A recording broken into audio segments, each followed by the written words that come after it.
อนนี้ก็อยู่กับครูซื้อไปทำอะไรมันจะต่อหลังมันได้ครึ่งนึงแล้ว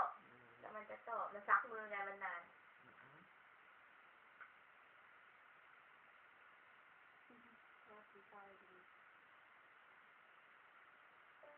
มันลูกค้าของที่ต้องแต่ผลประโยชน์ไม่เหมือนแพงง่าย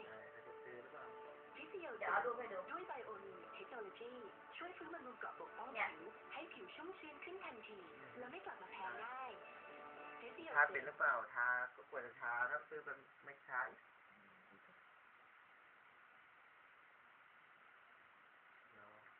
ยับหนอโอ้ยบักฮาม